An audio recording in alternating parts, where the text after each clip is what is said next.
Welcome back to my TV kitchen. Today special recipe beetroot రవ్వ లడ్డు. ఏందబ్బా పాతవన్నీ మళ్ళీ revision చేసి మాకే చూపిస్తున్నారు అనుకుంటున్నారా? పాతవి చేస్తేనే కదా మళ్ళీ కొత్తగా అవుతాయి, మళ్ళీ తెలుస్తూ ఉంటాయి, చేసుకోవాలనే ఒక ఇంట్రెస్ట్ కూడా పుడుతుంది. కాబట్టి పాతవి మళ్ళీ నేను రివిజన్ చేసి చెప్తూ చూపిస్తూ ఉన్నాను ఎలా చేయాలనేది. ఫస్ట్ అయితే మనకు కావాల్సినవి బీట్రూట్ ఇలా కట్ చేసి ఉంచుకోవాలి. కొబ్బరి తురుము పచ్చిదైనా పర్వాలేదు, వెండిదైనా పర్వాలేదు. నేను ఇక్కడ వెండి తురుమే తీసుకున్నాను. షుగరు పొడి కొట్టుకొని ఉంచుకోవాలి. 3/4 కప్ షుగర్ అయితే సరిపోద్ది. ఇంకా స్వీట్ ఎక్కువ కావాలనుకునేవారు మరి కొంచెము షుగర్ అనేది ఎక్కువ తీసుకోవచ్చు.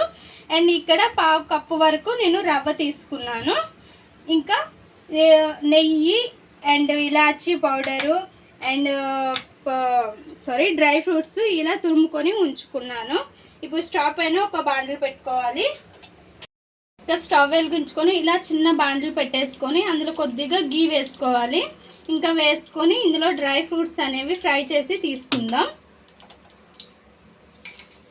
ఇవి షార్ప్ చేసేసాం కదా బాగా, అందుకోసమని పొడి పొడిగా ఉండిపోతాయి. పెద్ద వాటిలో చేస్తే ఇలా ఫ్రై చేసి పక్కన ఉంచుకోవాలి. ఇప్పుడు ఒక మిక్సీ జార్ తీసుకొని బీట్రూట్ ముక్కల్ని ఇందులో వేసేసుకోవాలి. వేసుకొని ఇక్కడ మనం జ్యూస్ అనేది తీసుకోవాలి. ఇందులో నుంచి సరిగా ఫ్రెండ్స్ ఇలా జ్యూస్ తీసుకోవాలి. మనం వాటర్ వేయకుండా ఉంటే ఇలా చిక్కగా రెడ్గా వస్తుంది.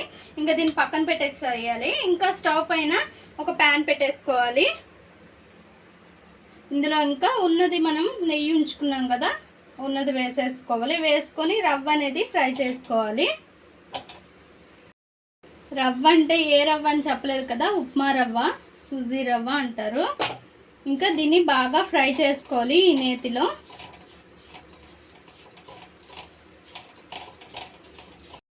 ఇలా ఫ్రై అవుతునేటప్పుడే మనం కొబ్బరి పొడి కూడా వేసేసుకోవాలి.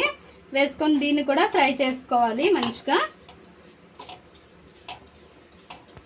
రెండు కూడా ఫ్రై అయినాక మన బీట్రూట్ జ్యూస్ ఉంది కదా, దీన్ని కూడా వేసేసి మంచిగా ఈ రవ్వలో మిక్స్ అయ్యేలా చూసుకొని మంట అయితే సిమ్లో పెట్టేసుకొని ఇదంతా కూడా స్ప్రెడ్ చేసుకొని బాగా ఫ్రై చేసేసేయాలి. దీనికి కూడా ఏ చెమ్మ లేకుండా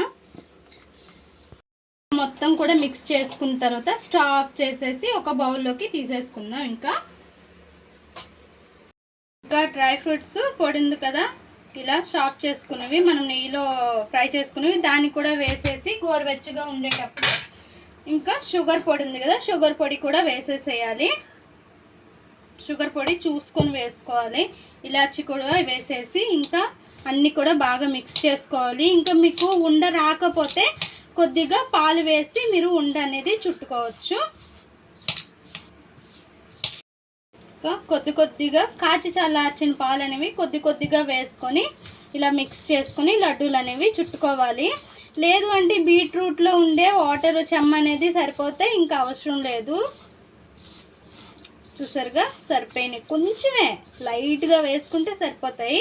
ఇంకా లడ్డు అనేది చుట్టేసుకోవడమే. నెయ్యి వేసుకుంటే మరి కొద్దిగా నెయ్యి వేసుకోవచ్చు. ఇలా అన్నీ కూడా చుట్టుకోవాలి లడ్డూల్లా. ఇంకా బాదం అనేది ఇట్లా పెట్టేసుకొని, లేదంటే జీడిపప్పు ఉన్న జీడిపప్పు అయినా పెట్టుకోవచ్చు. అన్నీ కూడా ఇలానే చేసేసుకోవాలి. అండ్ చాలా సింపుల్గా, చాలా టేస్టీగా, హెల్త్కి ఎంతో మంచిదైన బీట్రూట్ రవ్వ లడ్డు ఇలా ప్రిపేర్ చేసుకోండి. చాలా బాగుంటుంది. అండ్ బీట్రూట్ తాగని వాళ్ళు, తినని వాళ్ళు ఉంటారు కదా, అట్లాంటి వాళ్ళు ఇట్లా చేసుకొని తింటే కూడా చాలా మంచిది. బ్లడ్ ఇంప్రూవ్ అయితే చాలా బాగుంటుంది ఈ బీట్రూట్ వల్ల. ఇలా రవ్వ లడ్డు కూడా చాలా మంచిది కదా, సో ఇలా చేసుకొని తింటే మనకి బీట్రూట్ అనే ఫ్లేవర్ కూడా అంతలా తెలియదు కాబట్టి సింపుల్గా తినేయచ్చు, బాగా తీసుకోవచ్చు. అండ్ పిల్లలకు కూడా చాలా మంచిది, పెట్టండి. మా ఈ వీడియో మీకు నచ్చినట్లయితే లైక్ చేయండి, షేర్ చేయండి, మా ఛానల్ని సబ్స్క్రైబ్ చేసుకోండి. Please friends subscribe.